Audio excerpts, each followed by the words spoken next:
చంద్రగ్రహణం వస్తోంది. Pregnant women తీసుకోవాల్సిన ప్రికాషన్స్ ఏంటి అని చాలామంది నా కమెంట్ సెక్షన్‌లో పెట్టారు. అది కాకుండా ఇప్పుడు చూస్తే ఆల్మోస్ట్ గైనకాలజిస్టులు అందరూ కూడా దాని గురించి వీడియోస్ చేశారు. నాకిక్కడ అర్థం కాని విషయం ఏంటంటే, మన ఆలోచన విధానం ఎందుకు మారట్లేదని. ఇదివరకు రోజుల్లాగా పంచెలు కట్టుకొని తిరగట్లేదు గదా! ఇప్పుడు టెక్నాలజీని వాడుతున్నాం గదా! ఆ టెక్నాలజీని మంచి విషయానికి ఎందుకు వాడట్లేదు? అనవసరపు విషయాలకి ఎక్కువ ఇంపార్టెన్స్ ఎందుకు ఇస్తున్నామన్నది. ఇప్పుడు చంద్రగ్రహణం, సూర్యగ్రహణం అన్నవి ఇండియాలో వాళ్ళకే కాదు గదా! భారతదేశంలో వాళ్ళకే కాదు కదా! మనకే కాదు గదా! ప్రపంచం అంతా ఉంది గదా! మరి వెస్టర్న్ కంట్రీస్‌లో ఉన్నవాళ్ళు ఏమన్నా వర్క్ చేయటం మానేస్తున్నారా? లేకపోతే ఫుడ్ తినడం మానేస్తున్నారా గ్రహణం టైంలో? షార్ప్ ఆబ్జెక్ట్స్ వాడడం మానేస్తున్నారా?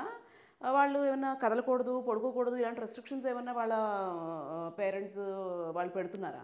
పెట్టట్లేదు కదా! కామన్ సెన్స్, లాజిక్ ఎందుకు వదిలేస్తున్నారనేది నాకు అర్థం కావట్లేదు. హ్మ్. ఈ సోషల్ మీడియాది వచ్చిన తర్వాత ప్రతి ఒక్కళ్ళు వీడియోలు చేయడం స్టార్ట్ చేసిన తర్వాత అది మంచి కంటే చెడే ఎక్కువ చేస్తుంది అనిపిస్తుంది. ఏదో గడ్డి వేసేసుకుంటే నెగెటివ్ ఎఫెక్ట్స్ అన్నీ పోతాయి ఫుడ్ మీద. అసలు కదలనే కదలకూడదంటున్నారు ప్రెగ్నెంట్ విమెన్‌ని. టాబ్లెట్స్ వేసుకోకూడదట, వాటర్ తాగకూడదంట. ఏం నాన్‌సెన్స్ ఇది?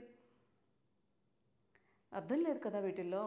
ఇదివరకు రోజుల్లో ఇప్పుడు గ్రహణం వచ్చినప్పుడు మొత్తం చీకటయిపోతుంది గదా! ఆ రోజుల్లో ఎలక్ట్రిసిటీ ఉండేది కాదు. సో, ఆ సిట్యుయేషన్స్ బట్టి పెద్దవాళ్ళు కొన్ని రూల్స్ పెట్టి ఉండొచ్చు. ఈ రోజుల్లో కూడా అదే ఫాలో అవుతాము అనుకోవడం మూర్ఖత్వం.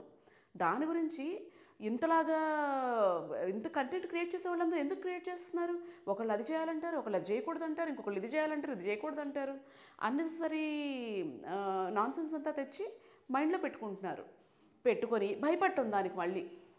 ఏదో చూసాం, వదిలేసాం కంటెంట్ అని అనుకోవట్లేదు. గ్రహణంలో కూడా ఏమీ స్పెషల్ ప్రికాషన్స్ అవసరం లేదు.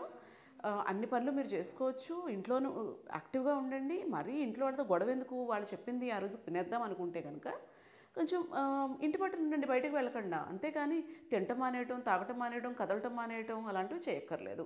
ఇంకొక మాట అనొచ్చు, మీరు డాక్టర్ మీరు అలాగే అంటారు అని. అది కాదు కాన్సెప్ట్ అక్కడ. నేను ప్రెగ్నెంట్‌గా ఉన్నప్పుడు కూడా గ్రహణం వచ్చింది. అలా నేనేమి ఇంట్లో కూర్చోలేదు. నేను హాస్పిటల్‌కి వెళ్ళాను, వర్క్ చేశాను, డెలివరీలు చేశాను, సిజేరియన్స్ చేశాను. వాటిలన్నిటిలోనూ కూడా షార్ప్ ఆబ్జెక్ట్స్ వాడతాం కదా! నైఫ్ కంటే, సర్జికల్ స్కాల్పెల్ కంటే షార్ప్ ఆబ్జెక్ట్ ఏమి మీరు వాడేయరు కదా! సో, దీనికి అర్థం పర్థం లేదు దీనికి. It's a myth. దయచేసి ఉన్న ప్రశాంతతని కోల్పోకండి. మీ ప్రెగ్నెన్సీ జర్నీ ఎంజాయ్ చేయండి. నేనెప్పుడు అదే చెప్తాను. హ్మ్. యాహ్! అంతే.